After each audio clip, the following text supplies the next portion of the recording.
अस्सलाम वालेकुम नादरीन, आप यूट्यूब चैनल देख रहे हैं। मैं इमरान खान हूँ। नादरीन, सबसे पहले वेनेज़ुएला की सूरत हाल पे हम बात करते हैं और उसके हवाले से कुछ स्टेटमेंट अमेरिका से अब आना शुरू हुए हैं।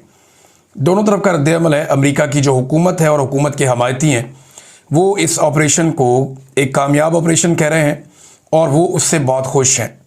उसकी एक बहुत बड़ी वजह है, अमेरिका ने चंद घंटों में वो हासिल कर लिया जो ममालिक कई दहाइयों में हासिल नहीं कर सकते।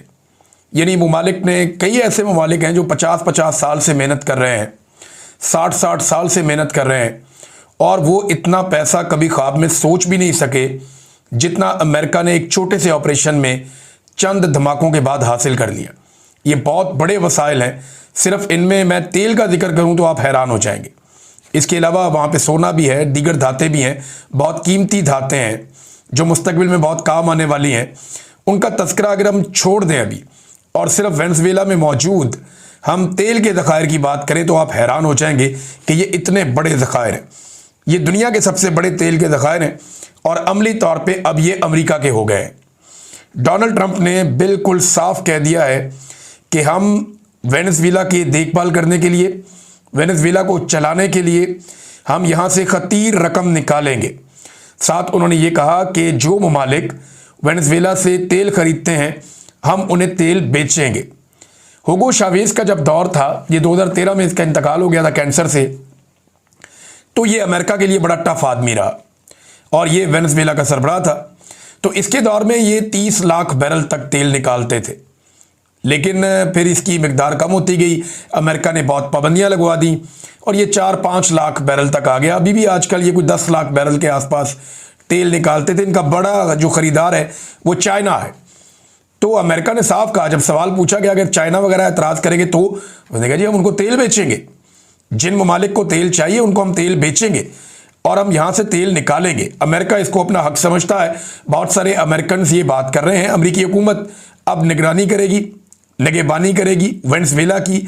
वहाँ का सदर और उनकी अहलिया वो उठाकर अमेरिकन ले गए और वो लेकर गए हैं उन्हें जराइम की पादाश में कि इन्होंने स्मगलिंग की है और स्मगलिंग की है मंशियात की, जिसकी वजह से इन पे केस चलाया जाएगा अमेरिका में।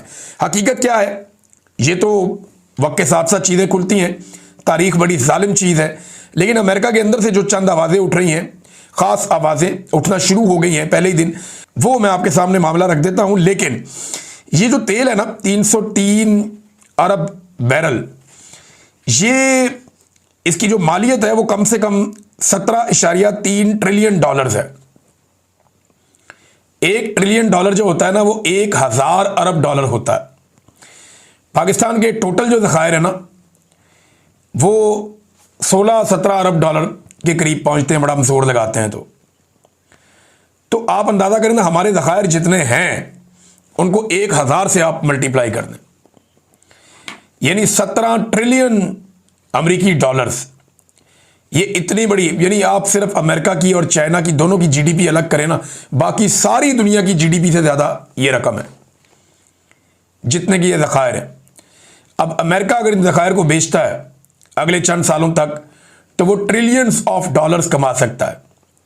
अमेरिका ने अफगानिस्तान के अंदर जो जंग लड़ी थी उसमें मुबैना तौर पे जो कहा जाता है, जो दावा किया गया, बेशुमार पैसा खाया भी जाता है, लेकिन अमेरिका का ये दावा है कि अफगानिस्तान की जंग और ये जो इराक की जंग हुई थी, अमेरिका को लगभग कोई 2 ट्रिलियन डॉलर में पड़ी थी।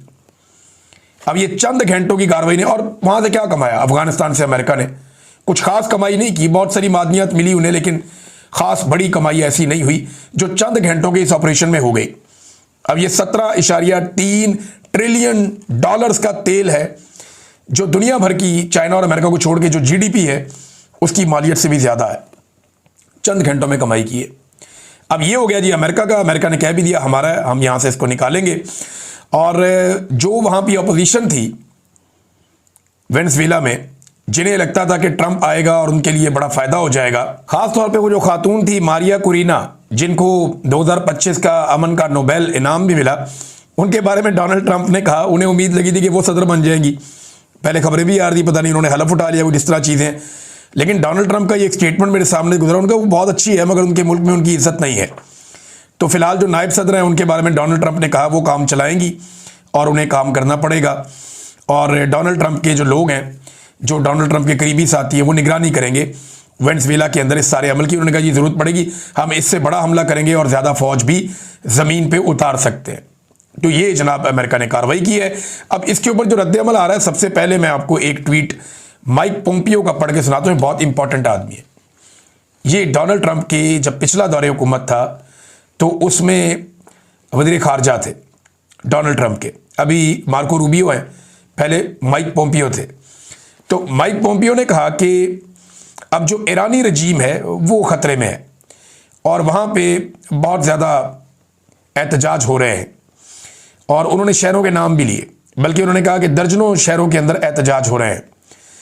उन्होंने मशहद का नाम लिया, तेहरान का नाम लिया, ज़हदान का नाम लिया, लेकिन साथ ही उन्होंने एक जुमला लिखा माइक पोम्पियो ने, जिसमें उन्होंने लिखा नेक्स्ट स्टॉप बलूचिस्तान।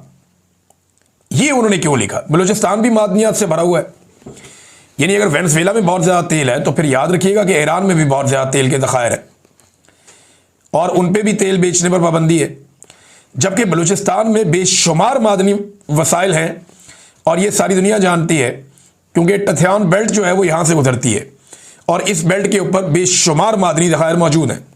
सोना है, कॉपर है, लिथियम है, बेशुमार मादनियात हैं, रेयर अर्थ मिनरल्स हैं। तो उन्होंने कहा जी कि नेक्स्ट स्टॉप बलूचिस्तान। पाकिस्तान की गवर्नमेंट को इसके ऊपर सवाल ज़रूर पूछना चाहिए। ये ट्रंप के एक पुराने साथी हैं और उन्होंने डोनाल्ड ट्रंप को, मार्को रूबियो को और CIA डायरेक्टर के अकाउंट को मेंशन करते हुए ये लिखा कि हैप्पी न्यू ईयर ईरान के हवाले से, और फिर बलूचिस्तान के हवाले से इन्होंने लिखा। तो पाकिस्तान को इसके ऊपर रिस्पॉन्ड करना चाहिए। अब आ जाए वो लोग जिन्होंने तनकीद की और जिन्हें लगा कि ये गलत हो गया, लेकिन पहले एक रॉयटर्स की खबर है कि ये अमेरिका कामयाब कैसे हुआ, किस तरीके से अमेरिका ने इतना कामयाब ऑपरेशन किया। रॉयटर्स ये बताता है, और आहिस्ता आहिस्ता दुनिया का मीडिया इन चीज़ों को खोलेगा, कि बाद ज़राए ने उनको ये बताया। अब ये ज़राए वो बता रहे हैं कि उधर अमेरिका में भी हैं और वेनेजुएला में भी हैं। वो ये कहते हैं कि हमारा नाम आप ना बताएं तो हम आपको ये बता देते हैं कि ये इनसाइड जॉब थी। ये मीर जाफर और मीर सादक मौजूद थे वहाँ पे वेनेजुएला में, जिन्होंने अपने सदर को और उसकी बीवी को पकड़वा दिया। वो कहते हैं जी इस खबर के मुताबिक उन्हें अंदर से इंफॉर्मेशन मिल रही थी अमेरिकन को, और ना सिर्फ उन्हें इंफॉर्मेशन मिल रही थी बल्कि जो मुल्क की मिलिट्री है उसके अंदर अमेरिकन को पूरी सपोर्ट मौजूद थी।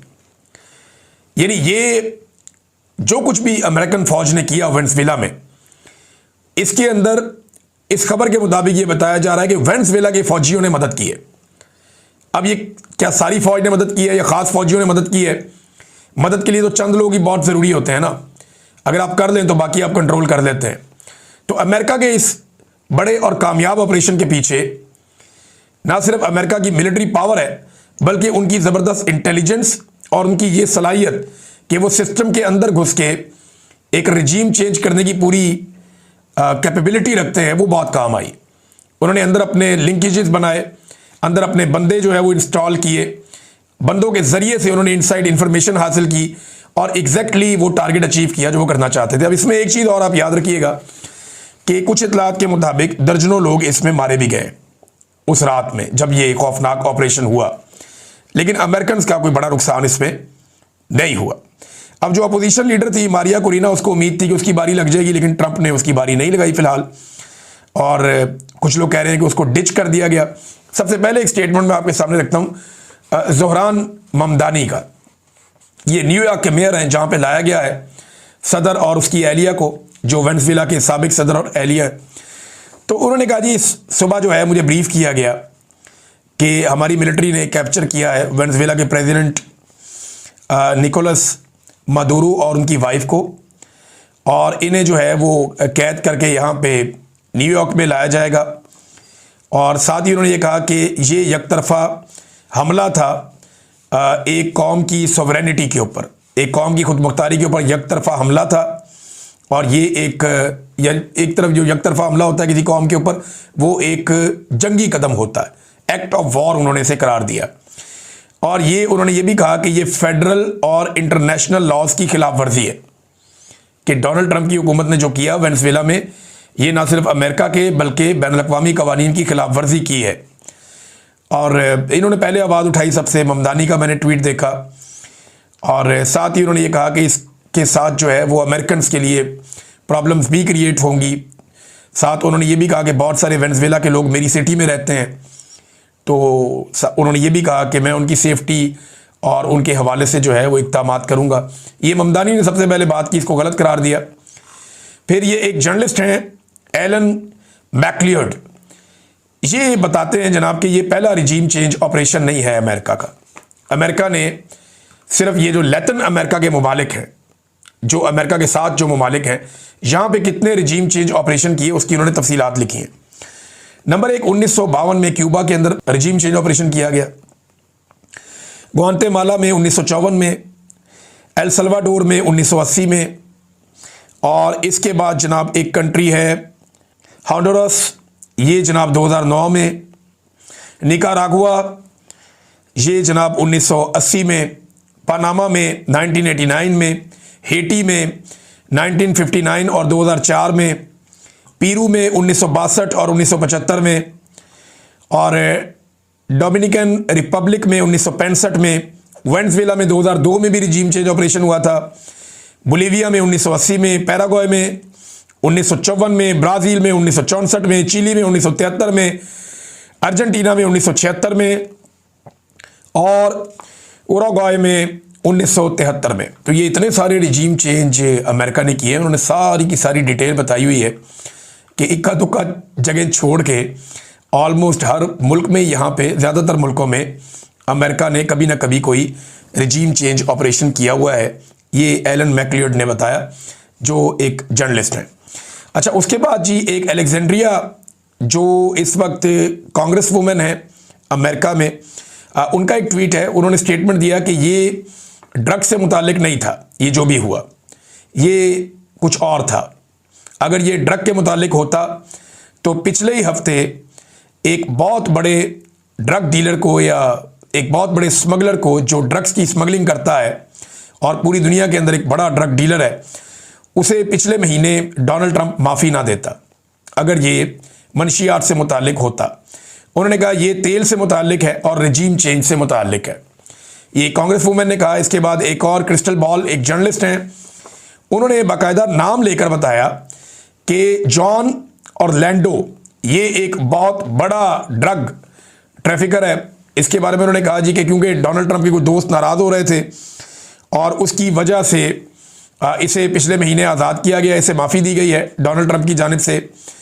और अगर आप ये यकीन रखते हैं कि वेनेजुएला के अंदर जो भी किडनैपिंग हुई है और हमला हुआ है ये ड्रग से मुताल्लिक है, तो मैं आपको ये बता दूं कि ऐसा नहीं है। और मैं आपकी मदद कर देती हूँ ये जानने में कि डोनाल्ड ट्रंप ने पिछले ही महीने एक बहुत बड़े पूरी दुनिया के अंदर जो जाना जाता है ड्रग डीलर के तौर पे या स्मगलर के तौर पे, जॉन ऑरलैंडो, उसको माफ़ी दी है सिर्फ अपने कुछ दोस्तों की नाराज़गी से बचने के लिए। इस किस्म का इन्होंने एक मफादात का खेल इसको करार दिया। तो ये खातून भी इसके ऊपर बोली हैं। तो अमेरिका में भी आवाज़ें उठ रही हैं रिजीम चेंज ऑपरेशन के ख़िलाफ़, ये जो वेनेजुएला में हुआ है। अब कुछ लोग इसको बहुत पॉजिटिव कह रहे हैं कि अमेरिका ने बहुत बड़ा छक्का मार दिया है, बहुत सारे अमेरिकन बहुत खुश हैं। अच्छा, कुछ लोग ये कह रहे हैं कि यहाँ पे अमेरिका में बहुत बड़े मसाइल पैदा हो चुके हैं हेल्थ केयर के हवाले से और बहुत ज़्यादा उसकी कीमतें बढ़ गई हैं, बहुत पैसा इसमें बढ़ गया है, लोगों की पहुँच से बाहर चीज़ें हो रही हैं। तो इस वजह से तवज्जो हटाने की ये कोशिश है। कुछ और केसेस हैं जिनसे तवज्जो हटाने की कोशिश है। सब अपनी अपनी बोली बोल रहे हैं, लेकिन जो अमेरिकन गवर्नमेंट ने किया है ये अमेरिका को तो फ़ायदा ही देगा। उसकी वजह यह है कि अमेरिका ने बेशुमार पैसे का रास्ता खोल लिया। अगर वो इस पर काबू करके रखेगा ना डोनाल्ड ट्रंप और अमेरिका, तो अमेरिका में डॉलर इतनी तेज़ी से आएंगे, पैसा इतनी तेज़ी से आएगा कि कमाल हो जाएगा। और यूरोप इसके ऊपर बोला भी नहीं। अच्छा, एक सवाल और उठाया जा रहा है, फ़र्ज़ करें रशिया जाके यूक्रेन में यही हरकत कर देता है जो अमेरिका ने कर दी वेनेजुएला में। एक बड़ा खौफनाक ऑपरेशन प्लान करता है, ज़ेलेंस्की को उठाता है और वहाँ से लेके रशिया पहुँच जाता है, तो फिर दुनिया का क्या रद्द-ए-अमल होगा? या आप सोचें ताइवान में चाइना यही कर देता है, अचानक से जाता है अटैक करता है चाइना ताइवान के अंदर, या आप किसी और मुल्क में समझें, या आप ये समझें शुमाली कोरिया जाता है और जापान के अंदर से इसी तरह उठा के ले जाता है वहाँ की गवर्नमेंट को। तो इसका आप मतलब क्या समझेंगे? ये ना दुनिया ये सवालात भी उठा रही है साथ साथ। लेकिन एक बात हमें दुनिया के बारे में जाननी चाहिए, और वो उर्दू की एक सादी सी मिसाल है, जिसकी लाठी उसकी भैंस। अब आ जाए पाकिस्तान में। पाकिस्तान में भी यही कानून चल रहा है कि जिसकी लाठी उसकी भैंस। और कम से कम उस दिन तक तो यही कानून चल रहा है जिस दिन तक पाकिस्तानी ये लाठी अपने हाथ में नहीं ले लेते। जिस दिन 25-26 करोड़ लोगों ने लाठी थाम ली, उस दिन बंद कमरों के फैसले हमेशा के लिए बंद हो जाएंगे और चीज़ें किसी और तरह डील होना शुरू हो जाएंगी। स्ट्रीट मूवमेंट के लिए काफ़ी भागदौड़ शुरू हो गई है नाज़रीन, बहुत तेज़ी से इसके ऊपर काम हो रहा है। अब बहुत सारे मनाजिर भी दिखाई दे रहे हैं और बहुत सारा टेक्निकल काम अभी होना बाकी है, अभी टाइम भी है इनके पास। लेकिन सिंध हुकूमत ने थोड़ा समझदारी और मेच्योरिटी का मुजाहरा किया और वो ये कह रहे हैं कि हम वेलकम भी करेंगे, मुराद अली शाह दावत भी देंगे और वो चाहेंगे कि सुहेल अफरीदी उनसे आकर मिले भी। तो ये बड़ी अच्छी बात है, ये मुलाकात होनी चाहिए। जो जमहूरी कुव्वतें हैं उन्हें मिलकर बैठना चाहिए। चाहे कुछ लोग इस वक्त एस्टेब्लिशमेंट के टुकड़ों के ऊपर हैं, लेकिन देखें हैं ये सारे लोग सियासतदान हैं। अल्टीमेटली मुल्क इनको चलाना चाहिए, ना कि एस्टेब्लिशमेंट को। अगर ये मिलकर बैठते हैं तो एक जंग के बाद भी लोगों को टेबल पे ही बैठना पड़ता है, तो अच्छी बात है टेबल के ऊपर बैठें, टेबल टॉक करें। सियासतदान यही करते हैं। कायदे-ए-आज़म ने को मुक्के मार मार के आज़ाद नहीं करवाया था बंदूकें चला के पाकिस्तान को, टेबल के ऊपर बैठ के वो गुफ्तगू के अंदर जो है वो नॉकआउट करते थे, फिर एक बहुत बड़ी तहरीक चली थी। तो सियासी तहरीकों के ज़रिए से मुल्क आज़ाद होते हैं या अवाम अपने हकूक़ हासिल करते हैं, लड़ाई से नहीं होता, और टेबल के ऊपर ही बैठ के फिर एंड में मसला हल होता है। तो सिंध हुकूमत अगर खुद को इतना जमहूरी साबित कर रही है तो पीटीआई के पास एक मौका है कि वो कराची में एक जलसा अनाउंस कर दे हफ्ते एतवार के लिए। यानी हफ्ते एतवार के लिए अगर पीटीआई एक जलसा ही अनाउंस कर दे कराची में, एक दरख्वास्त दे दे सिंध हुकूमत को, जनाब हमें एक जलसा भी आप करने दें, फिर अगर आप इतने जमहूरी बन रहे हैं तो अच्छी बात है। पाकिस्तान तहरीक इंसाफ को कई साल के बाद कम से कम मौका मिलेगा खैबर पख्तूनख्वा से बाहर कोई जलसा करने का खुलेआम, और यहाँ पे पूरी पाकिस्तान को, पूरी दुनिया को मैसेज भी चला जाएगा कि इमरान खान की मकबूलियत कितनी है, और हुकूमत और एस्टेब्लिशमेंट को भी पता चल जाएगा कि इमरान खान साहब या उनके लोग कितने पानी में, इनको पता चल जाएगा। तो कराची में ज़रा फ्री हैंड देकर देखे सिंध हुकूमत, बेशक इनको 3 दिन का टाइम दे दे कि जी 3 दिन में आप जितने लोगों को बुला सकते हैं आप बुला लें, और आप कराची के अंदर फलां जगह आपको दी, आप जलसा कर लें। तो एक दफ़ा करके देखें, हो सकता है सिंध हुकूमत आपको इजाज़त दे दे। लेकिन अगर इजाज़त नहीं देगी तो फिर मामला वो ये होगा कि एस्टेब्लिशमेंट ने इतनी इजाज़त दी है कि आप बाकी एक्टिविटीज़ कर लें, लेकिन जलसा एस्टेब्लिशमेंट मानती नहीं है। मुझे नहीं लगता कि एस्टेब्लिशमेंट इस वक्त जलसे के लिए मानेगी। बहरहाल मुज़ाकरात के लिए कोई ना कोई दरवाजे खोलने की कुछ लोग कोशिश कर रहे हैं। राना सनाउल्लाह साहब ने एक स्टेटमेंट दिया, उन्होंने कहा जी कि अगर शहबाज शरीफ ने मुज़ाकरात की बात की है ना, तो अपनी पार्टी नवाज शरीफ सबसे मुशावरत की है, और एस्टेब्लिशमेंट से भी उन्होंने कहा इजाज़त या मुशावरत के बाद ही मुज़ाकरात की बात हुई है। कल राना साहब एक स्टेटमेंट में ये कह रहे थे एक दिन पहले कि जनाब एस्टेब्लिशमेंट के पास तो आईनी इख्तियार ही नहीं है उनके पास मुज़ाकरात के अंदर बैठने का या बातचीत करने का। तो आज वज़ीर आज़म उनसे इजाज़त लेता है, ये कौन सा आईनी है इख्तियार? ये किस आइन के तहत जाके उनसे इजाज़त लेते हैं या उनसे मुशावरत करते हैं सियासी मुज़ाकरात के लिए? तो देखें, ये हकीकत हमें मान लेनी चाहिए कि इस वक्त पाकिस्तान की एस्टेब्लिशमेंट ही निज़ाम को चला रही है, सब कुछ उन्हीं के कंट्रोल में है। लिहाजा उन्हीं के साथ सारे स्टेक होल्डर को बैठ के बात करनी पड़ेगी कि बस कर दो, आप अपनी डोमेन में वापस जाएं, पाकिस्तान को चलने दें, पाकिस्तान को आगे बढ़ने दें, पाकिस्तान को अपना काम करने दें। नाज़रीन, साकिब बशीर साहब ने भी अब खबर दी है, इंजीनियर मोहम्मद अली मिर्ज़ा साहब के दावों को उन्होंने भी मुस्तरद कर दिया है। इससे पहले सुहेल रशीद साहब ने और 1-2 और जर्नलिस्ट हैं, उन्होंने भी ये कहा था कि जो मोहम्मद अली मिर्ज़ा साहब हैं, या तो किसी ने उनको बेवकूफ़ बनाया, या वो जो बातचीत कर रहे हैं वो दावे अब मुस्तरद करते हैं, ये मुमकिन नहीं है। इमरान खान साहब बिल्कुल किसी और जगह पे ये लोग क्लेम कर रहे हैं। अच्छा, मेरी एक सोर्स से बात हुई तो उसने मुझे ज़्यादा कुछ नहीं बताया, लेकिन उसने मुझे कहा कि जी मैंने सुन लिया है जो कहा इंजीनियर मोहम्मद अली मिर्ज़ा साहब ने। मैंने कहा जी मुझे ये बता दें कि जो बातें उन्होंने की हैं वो ठीक है। उन्होंने कहा जी नहीं, वो बातें दुरुस्त नहीं है। मैंने कहा वो ये क्यों कर रहे हैं, आपको समझ आई कुछ? उन्होंने कहा जी मैं इस बारे में कुछ नहीं कह सकता, लेकिन जो बातें वो कर रहे हैं वो दुरुस्त नहीं है, ये मालूमात टेक्निकली दुरुस्त नहीं है। अब ये लोग कंफर्म कर रहे हैं, साकिब बशीर साहब, सुहेल रशीद साहब, कुछ और इस्लामाबाद से जर्नलिस्ट जो अडियाला जेल जाते हैं, वो लोग, कि जनाब ये मुमकिन नहीं है, ये कोई धोखा हुआ है इंजीनियर मोहम्मद अली मिर्ज़ा साहब के साथ। अगर आप थोड़ा उनको मार्जिन देना चाहें तो आप ये कह सकते हैं उनके साथ धोखा हुआ है, और अगर आप मार्जिन ना देना चाहें तो आप ये कह सकते हैं कि उनके दावे हम मुस्तरद करते हैं, वो बात ही गलत कर रहे हैं। लेकिन मोहम्मद अकरम नामी एक असिस्टेंट जेल था, असिस्टेंट सुप्रिटेंडेंट ऑफ जेल था, उसको जबरी तौर पे लापता कर दिया गया था। सिर्फ इल्ज़ाम ये था कि उसने इमरान खान तक कोई पैगाम पहुंचाया या इमरान खान का पैगाम बाहर निकाला। और यहाँ पे इंजीनियर साहब इमरान खान साहब की बातें सुन रहे थे और वो कहते हैं जी मुझे सारा कुछ पता भी है। तो जेल का जो रिकॉर्ड है वो भी इंजीनियर साहब की एक बात की नफ़ी कर रहा है। ये सईद बलोच साहब ने ये भी रिपोर्ट किया। उन्होंने कहा जी कि जेल का जो रिकॉर्ड है अगर वो आप देखें तो रोज़ाना देसी घी के तड़कों वाली बात भी ठीक नहीं, क्योंकि इमरान खान साहब जो गोश्त खाते हैं उन्हें वो हफ्ते में 3 दफ़ा गोश्त मिलता है। 2 दफ़ा मुर्गी खाते हैं, और यानी हफ्ते में आपके कितने मील्स होते हैं? आप एक हफ्ते में 14 खाने खाते हैं, तो 3 खाने उनके गोश्त के होते हैं, बाकी वो दालें और सब्जियां और इस तरह की चीज़ें खाते हैं। ये इसमें लिखा हुआ था, ये जो जेल के अंदर जो रिकॉर्ड है उसके अंदर वो लिखा हुआ था, और उन्होंने वो प्रोवाइड भी किया था। वो कहते हैं जी वो जो देसी घी के मुर्गे वाली बात है रोज़ाना की बुनियाद पे, वो बात ठीक नहीं है, अब वो बात गलत है। ये भी उन्होंने एक और साहब ने ये तस्करा करते हुए ये बात कही है। बहरहाल इंजीनियर साहब को थोड़ा सा रुजू करना चाहिए, ध्यान करना चाहिए।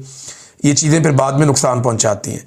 उनका जो अपना मकसद है या अपना काम है वो इससे बेहतर है, तो वो इस काम के चक्कर में अपना जो असल काम है उससे वो दूर ना चले जाएं या उसको कंट्रोवर्शियल ना बनाएं, ये बड़ा ज़रूरी है। नाज़रीन, आज़ाद कश्मीर में जो 3 माह की डेडलाइन थी वो ख़त्म हो गई है, और मुतालबात अभी तक पूरे नहीं हुए, वादों के मुताबिक चीज़ें नहीं हो पाई। अब दोबारा से आज़ाद कश्मीर की जो जॉइंट एक्शन कमेटी थी वो बैठेगी। हत्ता कि सोराब बरकत साहब के हवाले से इन्होंने मुतालबा किया, उनको भी नहीं छोड़ा गया। आज उनको लगभग 40 दिन होने वाले हैं। सोराब बरकत जेल काट रहे हैं बगैर किसी गुनाह के। भाई इंटरव्यू किया किसी का, भाई जिसका इंटरव्यू किया वो जाने आप जाने, और ऐसी कोई बात भी नहीं है जो गैर आईनी या गैर कानूनी है। अब इंटरव्यू करना कोई गुनाह हो गया बहुत बड़ा? इस मुल्क में हमने तो डाकुओं के इंटरव्यू किए हैं, चोरों के इंटरव्यू किए हैं। इस मुल्क में एहसान इंटरव्यू देके टीवी चैनल के ऊपर चला गया, कुलभूषण यादव का इंटरव्यू चल गया। तो ये क्या बात हुई? तो इसमें अब मुझे बड़ी, यानी मैंने तो उसको भी देखा था टीवी पे, अभिनंदन को, वो भी एक सवालों के जवाब दे रहा था एक ऑफिसर के। तो इंटरव्यू तो यहाँ बड़े बड़ों के चले हैं, तो ये एक इंटरव्यू अगर कर लिया एक सहाफ़ी ने तो क्या हो गया? अभी उसको छोड़े, अब बाहर आने दें। और आज़ाद कश्मीर के अंदर अब दोबारा से इसके ऊपर बातचीत होगी। इन्होंने बल्कि ECL में डाल दिया बहुत सारे बंदों को, गिरफ्तारियाँ और मुकदमे भी किए उसके बाद, और ये कहा था कि हर 15 दिन बाद हम मुलाकात करके डेवलपमेंट चेक करेंगे कि कितने मुतालबात माने गए। वो 3 महीने में सिर्फ 2 मुलाकातें ही हुई हैं, तो उनके काफ़ी गिले और शिकवे हैं। तो अब देखते हैं कि वो क्या एक्शन लेते हैं। तो अवामी जॉइंट एक्शन कमेटी अब दोबारा बैठेगी। अब तक के लिए इतना ही। अपना ख्याल रखिएगा, अपने इस चैनल का भी। अल्लाह हाफ़िज़।